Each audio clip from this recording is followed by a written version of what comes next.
Hermanos, damos gracias al Señor por podernos reunir este día domingo especial, en donde como congregación, ¿cierto?, alabamos el nombre de nuestro Dios. Como bien decía el hermano Saúl, continúo ahora con 2 Corintios. Es interesante porque no es una carta que Pablo escribió al tiro a los Corintios, sino que entre medio sucedieron bastantes sucesos para él finalmente escribir esta carta, esta segunda carta a los hermanos de Corinto. Entonces ahí vamos, hoy día vamos a ver un poco de introducción igual, hermanos, por eso solamente vamos a tomar los versículos 1 y 2. Así que vamos a leer nuevamente los pasajes, versículos 1 y 2, dice así: Pablo, apóstol de Jesucristo, por la voluntad de Dios, y el hermano Timoteo, a la iglesia de Dios que está en Corinto, con todos los santos que están en toda Acaya, gracia y paz a vosotros de Dios nuestro Padre y del Señor Jesucristo. Y hoy, hermanos, la idea principal que quiero tomar de aquí es que estamos bajo la voluntad de Dios. Los saludos aquí iniciales, bajo la voluntad de Dios. Vamos a orar nuevamente para que el Señor nos dirija en este tiempo de aprendizaje. Dios Todopoderoso, damos gratitud porque usted nos reúne en medio de la congregación, Señor, para poder escudriñar su palabra. Como bien se ha dicho, oramos, Padre, para que usted nos dirija nuestras mentes, nuestro corazón, Señor, a través del Espíritu Santo, para nosotros también poder entender su palabra, Señor. Que ponga nuestros oídos atentos, nuestra mente, nuestro corazón, para atender también a su consejo en esta mañana. Se lo pedimos en el nombre de Cristo Jesús. Amén. Como les decía, hermanos, la segunda epístola a los Corintios es, a diferencia de la primera, un escrito relativamente poco comentado. Es interesante esto. A pesar que ahí con el hermano Guido, los dos tuvimos intenciones de seguir ahí con segunda a los Corintios, pero en general no se busca esta carta, hermanos. No se busca estudiar y generalmente se estudia lo que es primera a los Corintios y segunda, como que ahí se duda un poco de si continuarlo o no. Porque en sí, hermanos, vamos a ver que el contenido es bastante diferente a lo que se apuntaba también a primera a los Corintios, que más bien trataba problemas en cuanto a la inmoralidad sexual, pecado, ¿cierto?, sabiduría humana, etc. Por tanto, es de suponer que tampoco hay mucho, ¿cierto?, como les decía, que la han estudiado. Al igual que la primera epístola descubre el mundo de la iglesia en tiempos de los apóstoles, no exento de dificultades, ¿cierto?, y problemas, manifestando la imperfección terrenal de la iglesia de Jesucristo. Es por tanto un escrito permanente, en permanencia actual, ¿ya? Los problemas de aquella iglesia son en gran parte también los problemas de la iglesia actual, más o menos marcados, ¿cierto?, según el lugar y también la sociedad y su entorno. En la epístola se manifiesta la ética que Dios demanda para su pueblo, ¿ya? El modo de actuar ante los que sirven al Señor en la congregación, la identificación que debe haber por los que predican el Evangelio y, lo que es muy importante, las consecuencias que un mal comportamiento también puede ocasionar en la vida del cristiano y en su congregación. Tiene la carta, hermanos, como todo escrito bíblico, un fuerte contenido doctrinal, rodeado de exhortaciones prácticas, ya que la Biblia, ¿cierto?, no es, como muchas veces se ha dicho, solamente un tratado de información, sino de formación. Es decir, no se estudia para conocer doctrina solamente o historia de la iglesia, que por supuesto es importante, pero más bien, sino para vivir conforme a las demandas consecuentes a la doctrina y al ejemplo, ¿cierto?, de la historia. Como bien dice segunda de Timoteo 3:16, toda la escritura, ¿cierto?, es inspirada por Dios y por esa razón es el único medio eficaz para la edificación, la enseñanza y la corrección del creyente. Y aquí, hermanos, es importante recordar algunos aspectos que tienen relación con el contexto de la carta. Lo primero tiene que ver con la fundación de la iglesia de Corinto. Vamos a recordar un poco eso, que ya lo vimos, ¿cierto?, en primera a los Corintios, pero vamos a hacer un recordatorio. La fundación de la iglesia. Hermanos, el comienzo de la evangelización de Corinto tuvo lugar, como era habitual, en el método, ¿cierto?, de Pablo, mediante la predicación en las sinagogas de los judíos, ahí en Hechos 18, 4 y 5. Pero era tal la oposición que en este caso Pablo tuvo que salir de las sinagogas y fue a una casa que estaba cercano, ¿cierto?, ahí a la sinagoga, a la casa de al lado, a la casa de Justo, que estaba, ¿cierto?, junto a la sinagoga. Y allí también fue convertido Crispo, que era el principal de la sinagoga. Interesante eso. La membresía de la iglesia local en Corinto, hermanos, tenía una representatividad de todos los niveles sociales de la ciudad.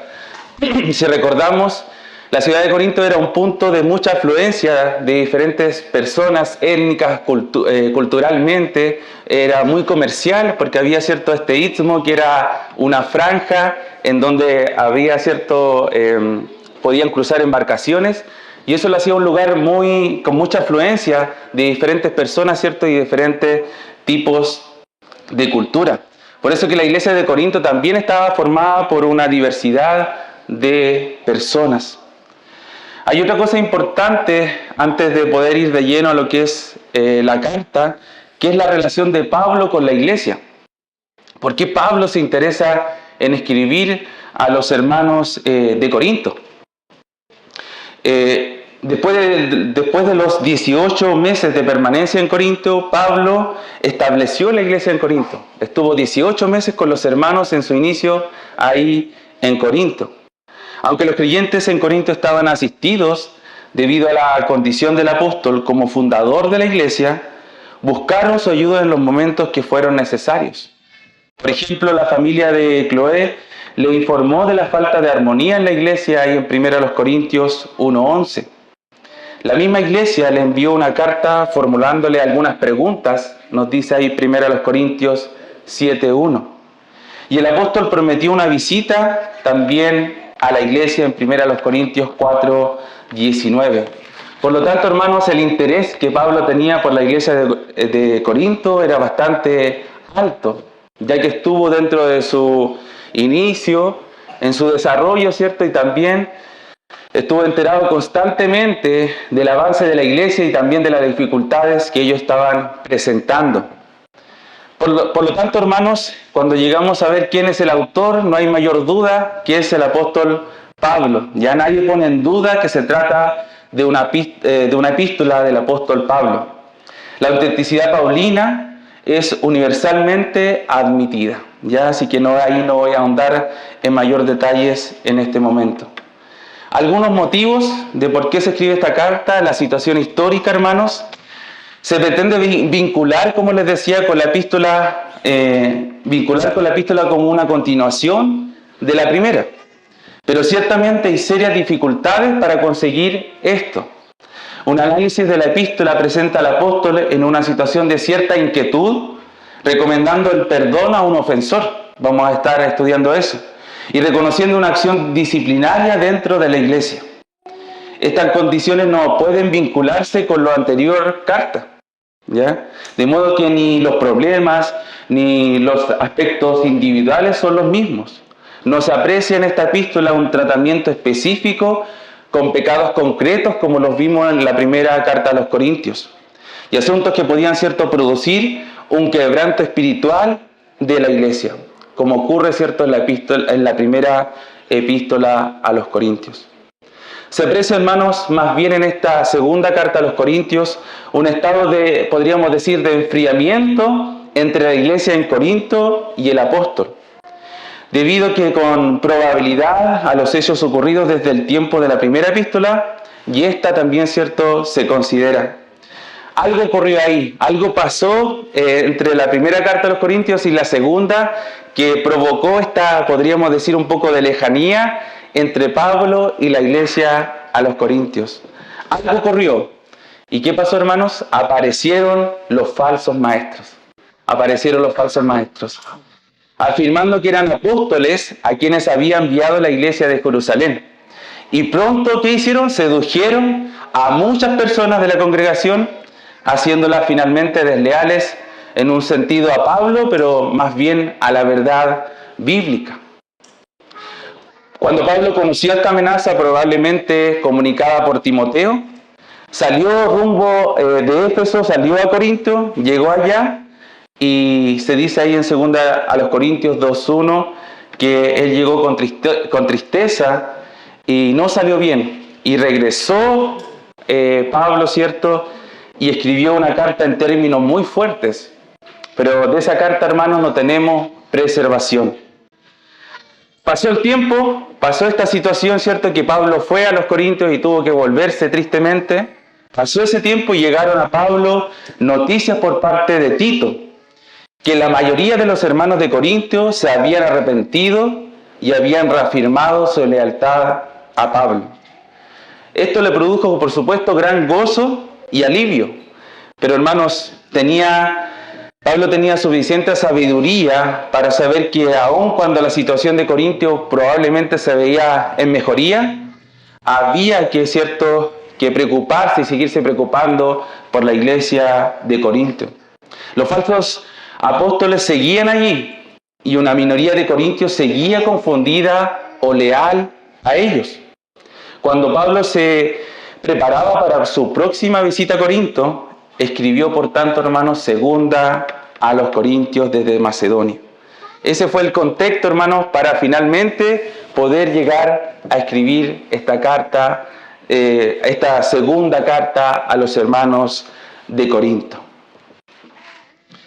Otra cosa, las razones del escrito. ¿En qué se centra esta segunda carta a los hermanos de Corinto?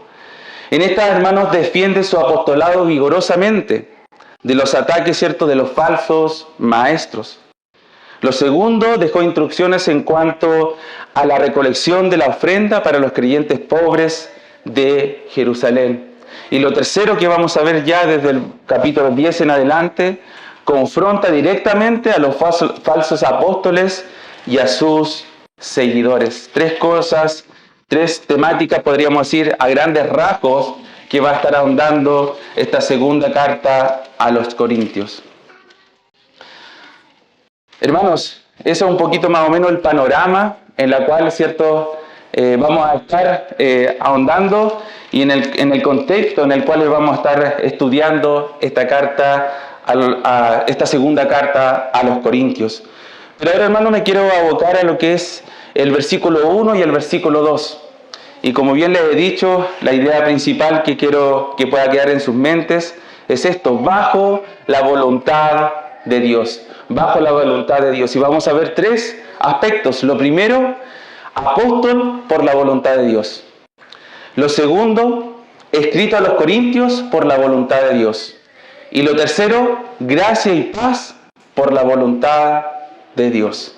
Bajo la voluntad de Dios, hermanos. Este texto parte en el versículo 1 del capítulo 1, hablando de esto, por la voluntad de Dios, hermanos. Y me parece interesante cómo finalmente todo lo que Pablo puede expresar y lo que Pablo puede hacer solamente fue por la voluntad de Dios. Nada por voluntad humana, nada por iniciativa humana, sino que fue solamente una obra completa de Dios hecha ahí en el apóstol Pablo. Entonces, hermanos, vamos a comenzar ahí con el versículo 1. Apóstol por la voluntad de Dios. Dice así: Pablo, apóstol de Jesucristo, por la voluntad de Dios y el hermano Timoteo. Hermanos, la epístola se inicia de la forma habitual en la correspondencia epistolar del tiempo del apóstol, con la identificación, ¿cierto?, del remitente. En este caso, mencionando el nombre del autor que se presenta como Pablo. Y junto con el nombre, podríamos decir, Pablo se agrega un apellido. Y él dice, ¿cierto?, su título podríamos decir ministerial: apóstol de Jesucristo, apóstol de Jesucristo. Lo que confiere ya desde el principio el carácter autoritativo de quien escribe desde esa condición. Por supuesto, hermanos, el que Pablo menciona aquí que él es apóstol, le da ese carácter de autoridad, le da ese carácter que está hablando en representación del Señor Jesucristo. En sentido general, hermanos, al término apóstol se usa para referirse a alguien enviado a una misión. Ese es el sentido general. Pero en modo específico de ministerio conferido por el don recibido, solo pueden, ¿cierto?, considerarse como apóstoles a los 12 del grupo apostólico. No hay más, esos son los apóstoles, hermanos. Incluido, ¿cierto?, Matías y también Pablo. Solo ellos recibieron el don y solo ellos fueron acreditados con señales específicas de apóstol. Ahí en 2 Corintios 12:2. Hermanos, ese don se dio, entre otras razones, para establecer la base doctrinal sobre la que se sustenta la iglesia, apoyada, ¿cierto?, sobre el único fundamento que, por supuesto, es Cristo. Esto es muy importante, hermanos, porque ahí se basa nuestra base doctrinal, a través de los apóstoles, ¿cierto?, y lo que quedó plasmado en las Escrituras. No hay más revelación, no hay más doctrina, aparte de lo que está, ¿cierto?, en la palabra de Dios. El apóstol lo es, y dice ahora, ¿cierto?, de Cristo Jesús. No solamente es Pablo, ¿cierto?, apóstol, sino que aquí agrega de Cristo Jesús, indicando que es enviado y comisionado directamente por el Señor. En otras palabras, mensajero personal de Cristo Jesús. Imagínense, hermanos, el título que está mostrando aquí, ¿cierto?, el apóstol Pablo, mostrando que finalmente no es él, sino que es otra vez el concepto de bajo la voluntad de Dios. Es el Señor quien lo dota y quien lo ha puesto como apóstol, pero no para él, ¿cierto?, proclamarse como una persona importante, sino que para poder mostrar finalmente a través de él a Cristo, legitimado por él y autorizado para hablar en su nombre. Esto confiere a sus palabras la misma autoridad que si se producieran directamente de Jesús. No es de extrañar, hermanos, que Pablo diga que lo que él escribe son mandamientos del Señor, como bien dice ahí 1 Corintios 14:37. Por tanto, Pablo, hermanos, es administrador o servidor de los recursos de la gracia que le fueron encomendados. Y lo segundo, a él le fue declarado por revelación el misterio de Cristo, ahí en Efesios 3:3. Esa posición apostólica, hermanos, le permite contarse entre los apóstoles de Jesucristo.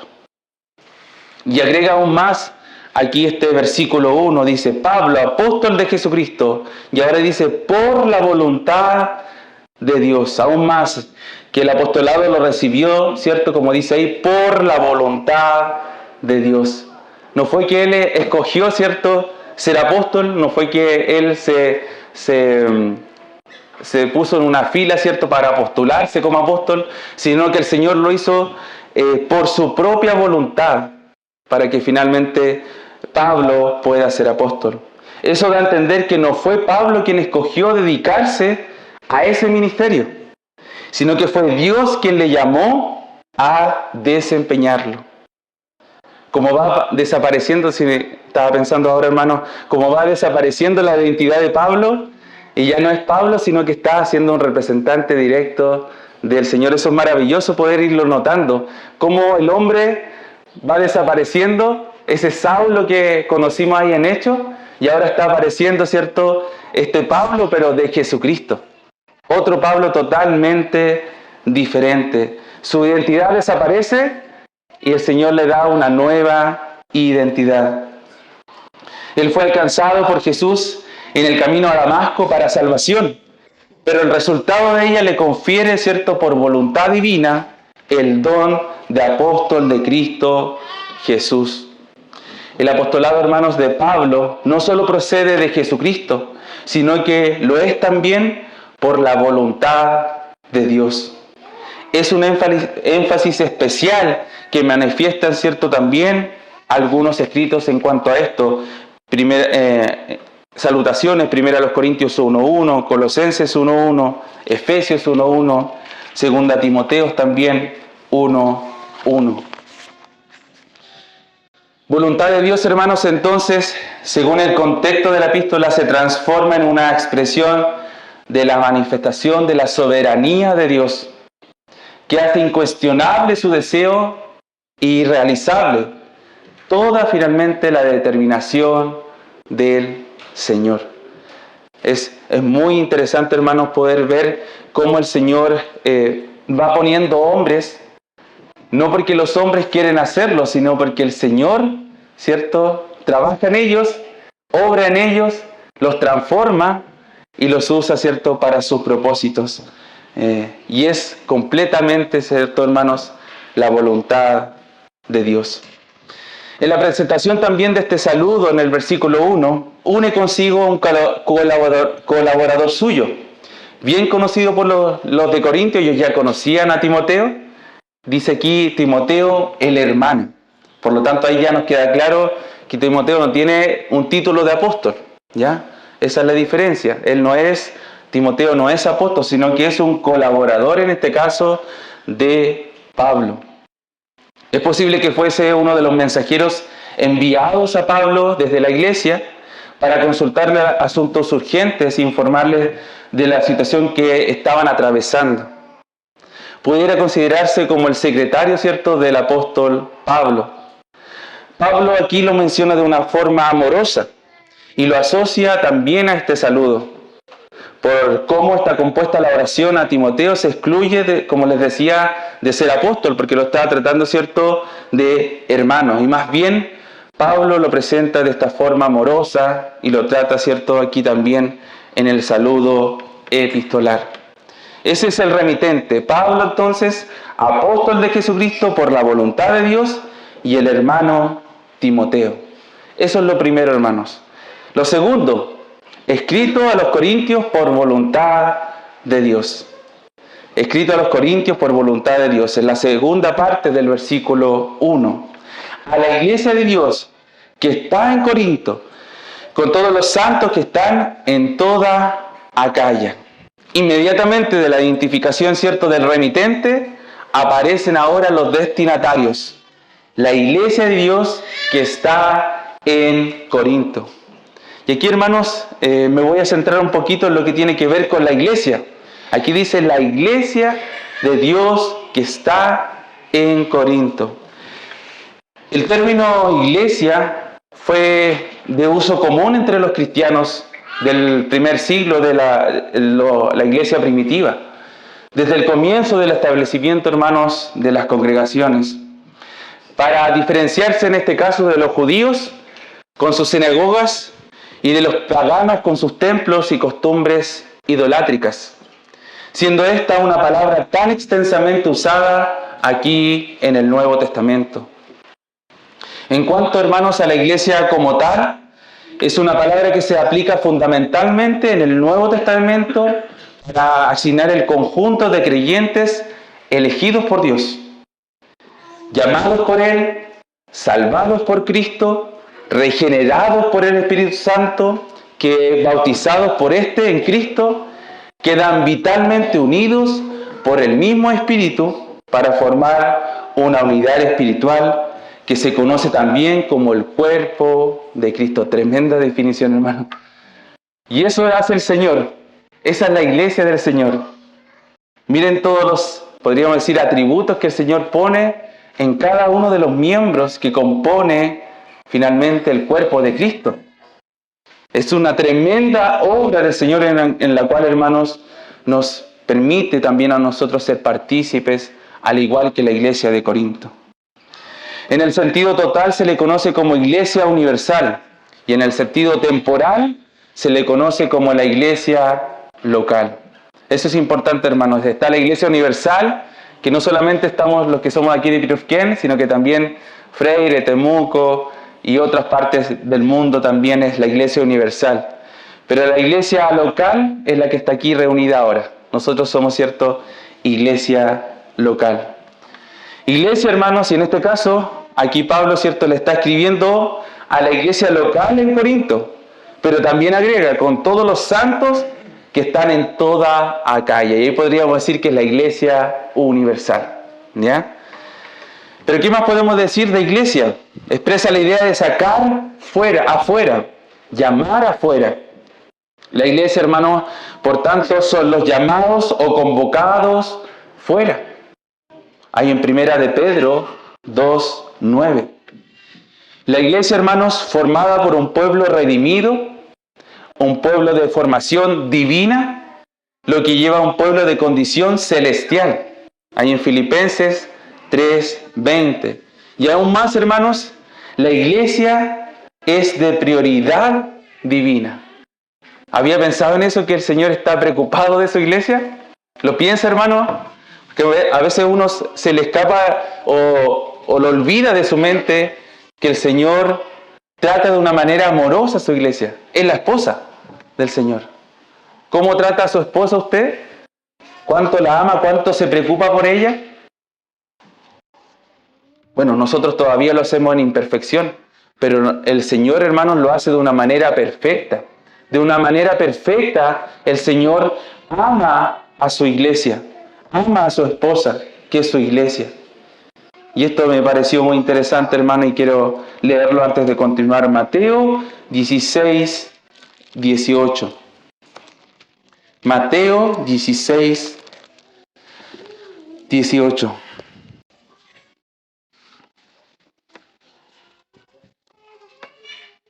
Y yo también te digo que tú eres Pedro, y sobre esta roca edificaré mi iglesia, la iglesia de Cristo. Y las puertas del Hades no prevalecerán contra ella. Esa es la prioridad que tiene el Señor con su iglesia. La cuya hasta tal punto, hermano, que dice, las puertas del Hades no prevalecerán contra ella. El Señor es el que edifica finalmente su iglesia, hermanos. Y para el Señor es de prioridad vital, podríamos decir. Esa es la forma amorosa que el Señor, ¿cierto?, tiene presente a su iglesia. Entonces, no es menor aquí lo que está diciendo el apóstol Pablo, al estar expresando a la iglesia de Dios que está en Corinto.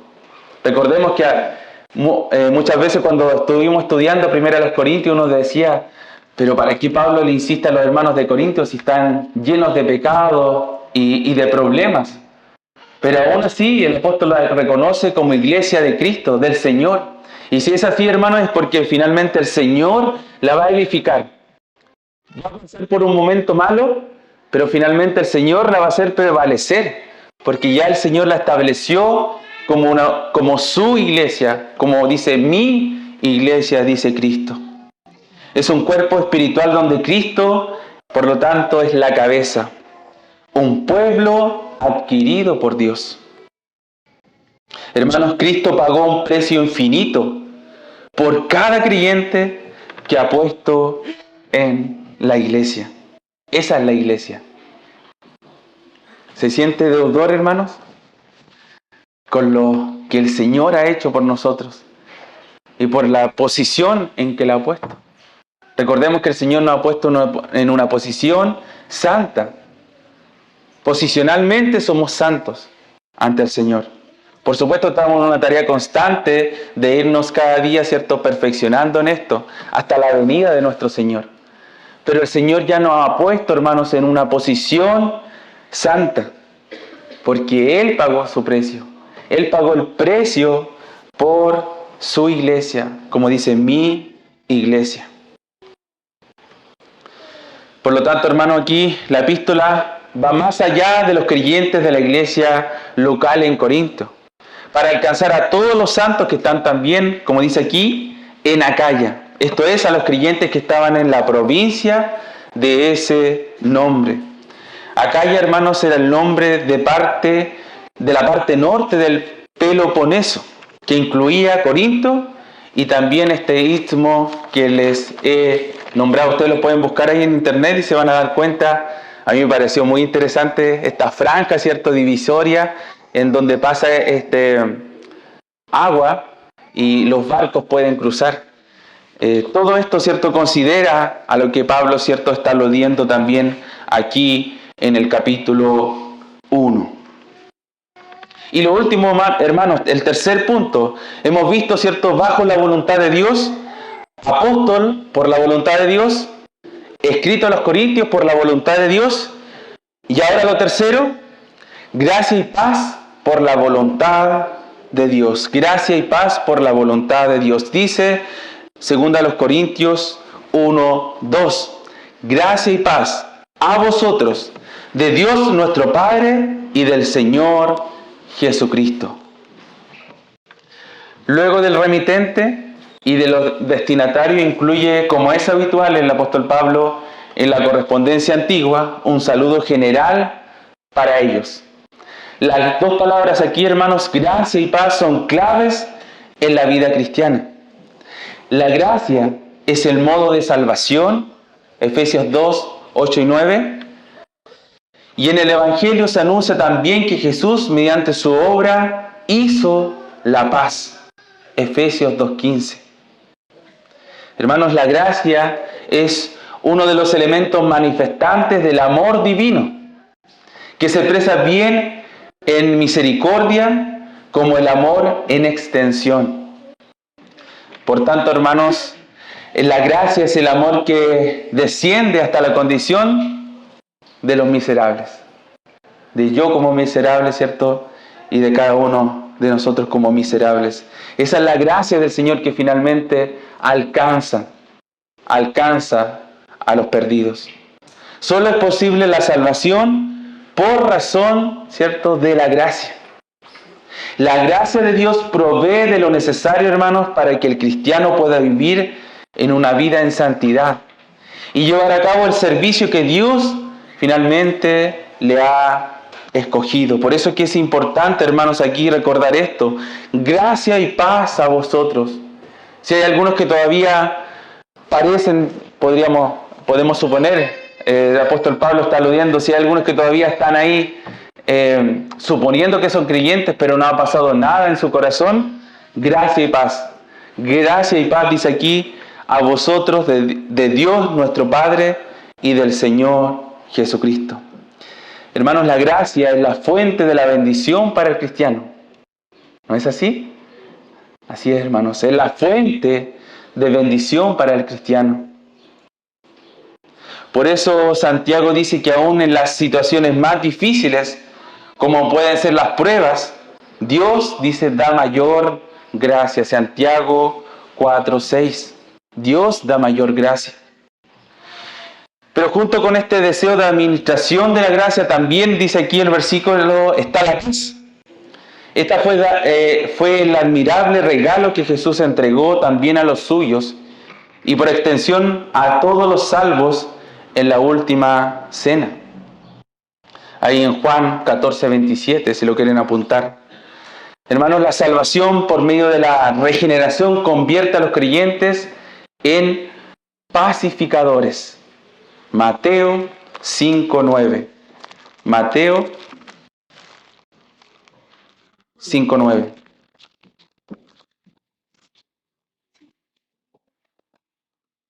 Lo hemos visto con el hermano Hugo, dice: bienaventurados los pacificadores, porque ellos serán llamados hijos de Dios.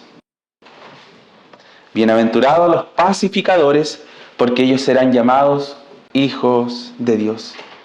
Finalmente, hermanos, la gracia y la paz son cualidades que el Señor finalmente también les da a sus hijos y permite que los creyentes que han sido, ¿cierto?, que están bajo la gracia del Señor también puedan ser, como dice aquí, pacificadores. La gracia y la paz claramente se le atribuye, ¿cierto?, al Padre y al Hijo. La primera persona divina, el Padre, está patentemente presente en la bendición que está diciendo aquí el apóstol Pablo. Pero al mismo tiempo también lo está en el plano de igualdad, en el otorgamiento, la segunda persona de la Trinidad, que es nuestro Señor Jesucristo. La gracia ministrada desde el principio del tiempo por Jesucristo vino con Él en la entrada, ¿cierto?, del Verbo eterno en el mundo de los hombres, ahí en Juan 1:17. La salutación, hermanos, aquí del apóstol Pablo es, por lo tanto, tremenda. Y vemos que todo esto está bajo, como les decía en un inicio, bajo la voluntad de Dios. Vimos tres cosas. apóstol por la voluntad de Dios, escrito a los Corintios por la voluntad de Dios, y la gracia y paz por la voluntad de Dios.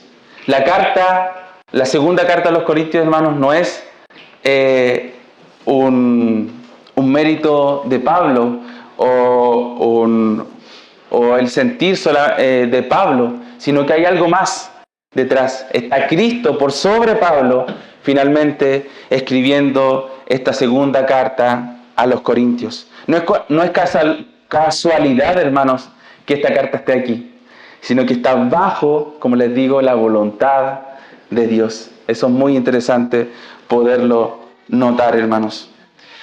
Algunas aplicaciones y conclusiones hasta aquí. Primero, la voluntad de Dios, nuevamente, hermanos. Como les decía, es la expresión de la manifestación de soberanía, que hace incuestionable su deseo y realizable toda finalmente su determinación. Y aquí está mi pregunta: ¿cuánto esperamos y descansamos en los designios de Dios? Esa es la primera pregunta que les quiero plantear. ¿Cuánto nosotros esperamos y descansamos en los designios de Dios? Lo he estado meditando de esa forma, hermanos. Nada de lo que nos va sucediendo es por casualidad. Ocurrió justo de esta manera. Es la voluntad de Dios, hermanos. Estamos bajo la voluntad de Dios. Y si uno empieza a recordar un poco la historia y empieza a ahondar en lo que es Génesis, por ejemplo, y ver la vida de José, la vida de Moisés. ¿La vida de José fue casualidad que él fuera llevado por los egipcios? Eso permitió que un pueblo fuera preservado. Fue casualidad que Moisés llegara en la canastita, ¿cierto?, a manos se me olvidó, de los egipcios también, de la esposa. No, era de la hija de Faraón, ¿cierto? De la hija de Faraón. Tampoco fue casualidad, hermano. ¿Qué sucedió después? El Señor, a través de Moisés y después de una larga preparación, permite, ¿cierto?, que este pueblo pueda salir de esa esclavitud ahí en Egipto. Por lo tanto, vamos viendo, hermanos, cómo nada de lo que ocurre es casualidad. Son dos ejemplos pequeños, pero nada de lo que nos ocurre, hermanos, es casualidad. Recordemos, estamos bajo la voluntad de Dios. Estamos bajo la soberanía de Dios. Y eso tiene que ser un recordatorio permanente en nuestra mente. A veces nos vamos deslizando rápidamente, como está la advertencia ahí en Hebreos. No se dejen deslizar, ¿cierto? Y vamos viendo que eso puede ser rapidito. Pero ahí es donde tenemos que recordarnos, estamos bajo la voluntad de Dios. ¿Y qué tenemos que hacer para eso? ¿Cómo podemos decir? Muchos se preguntan, pero yo ¿cómo puedo entender la voluntad de Dios? Y ahí está nuestra tarea, hermanos, de nosotros prepararnos. Y una de las preparaciones que debemos hacer es la oración. La oración, hermanos, nos ayuda a poder entender finalmente y comprender y aceptar y gozarnos de la voluntad de Dios. De la voluntad de Dios. Cuando nos reunimos los días jueves al culto de oración, no es para torcer la voluntad de Dios y decir, ya que no sé, que me ayude en esto y yo pueda, no sé, tener un mejor trabajo. No es para yo querer torcer la voluntad de Dios y el trabajo que el Señor me tenía preparado, ya le voy a dar otro porque me pidió otro trabajo, sino que finalmente, hermanos, la idea es que nosotros podamos entender y gozarnos de lo que ya el Señor tiene preparado. Porque los designios de Dios ya están planteados, hermanos, ya están determinados. Pero nosotros somos los que tenemos que entender y los que tenemos finalmente que gozarnos con la voluntad y los designios de Dios. Lo segundo, hermanos, cada vez que escuchamos doctrina tiene que ser con autoridad de las Escrituras. No hay otro medio. Y esto es muy importante. Y Pablo aquí vamos a ver en 2 a los Corintios que para Pablo esto es muy, muy importante. Porque al parecer, por el oído que le estaba llegando información de la iglesia de los Corintios, al parecer la iglesia estaba mejorando y estaba yendo mucho mejor. Pero a pesar de esto, el apóstol Pablo sigue preocupado, sigue latente su preocupación por los falsos maestros, lo cual, cierto, no se van a ausentar, hermanos, va a seguir sucediendo. Y hoy la iglesia actual también va a continuar, hermanos. De repente van a aparecer los falsos maestros. Y va a suceder lo mismo. No es que nosotros vamos a decir, ay, él es falso maestro. No, va a ser difícil, hermano. No va a ser algo obvio. No es algo obvio. Recuerden que ellos venían por recomendación, ¿cierto?, de la iglesia de Jerusalén. Ah, no, si vienen de la iglesia de Jerusalén estamos bien recibidos. Pero finalmente provocó un quiebre en la iglesia de Corinto y su relación con el apóstol Pablo. Y la verdad que el apóstol Pablo estaba expresando. Por eso, hermanos, que ante esto, lo mejor que nosotros podemos hacer es estudiar con fidelidad las palabras del Señor, su Escritura. Ahí está nuestra seguridad. Solamente por la palabra del Señor. No, ¿cierto?, por el contenido humano, no por doctrina humana, sino por la doctrina que está aquí en la palabra del Señor. Lo tercero tiene que ver con la iglesia. Como decíamos, expresa esta idea de sacar afuera, de llamar afuera. La iglesia, por tanto, son los llamados o convocados fuera. Y aquí está mi pregunta. ¿Usted nota esto, hermano? ¿Nota la diferencia? Usted puede decir con seguridad, no, si el Señor me llamó fuera, yo ya no soy parte del mundo. El Señor me ha puesto dentro de su iglesia. ¿Puede decirlo esto con seguridad? ¿Puede expresar esto dentro de su corazón, cierto, de su mente, de su entendimiento? ¿Verdaderamente ha sido convocado fuera? ¿O parece que esto no ha sido parte de usted, hermano? Es importante también pensar en eso. Cristo pagó un precio infinito por cada creyente que ha puesto en la iglesia. Recuerde eso. Ha pagado un precio por cada uno de ustedes, hermanos. Por cada uno que ha reconocido al Señor como su Salvador. Él ha pagado un precio infinito. La gracia de Dios ha sido mayor que nuestra corrupción. Ha sido mayor, hermanos. Usted puede analizar su vida, ver su vida pasada. Y yo lo puedo decir con todas las letras, sí, el Señor ha tenido mucha gracia, mucha misericordia en mi vida. Y me ha permitido estar aquí. Me ha permitido, cierto, conocerle y tener ahora una vida con propósito, hermanos. Nosotros no podemos caer, cierto, en decir, ay, no sé qué hacer en esta vida. No, el Señor cuando nos rescata, hermanos, pone ahora una vida con propósito. Porque nos hace permanecer a esta iglesia universal y aún más a esta iglesia local, en donde podemos disfrutar de las cosas celestiales. No solo de cosas terrenales que son pasajeras, sino que ahora las cosas celestiales, las cosas eternas, las cosas que van a perdurar. Y eso es maravilloso. La iglesia, hermanos, formada por un pueblo redimido, por un pueblo de formación divina, una condición ahora celestial. La iglesia es de prioridad divina, hermanos, no se olvide de eso. Somos prioridad para el Señor. Y el Señor no va a abandonar a su iglesia. Las puertas del Hades no prevalecerán, dice su palabra. Recordemos esto, hermanos. Y finalmente, cada cosa que nos sucede no es casualidad.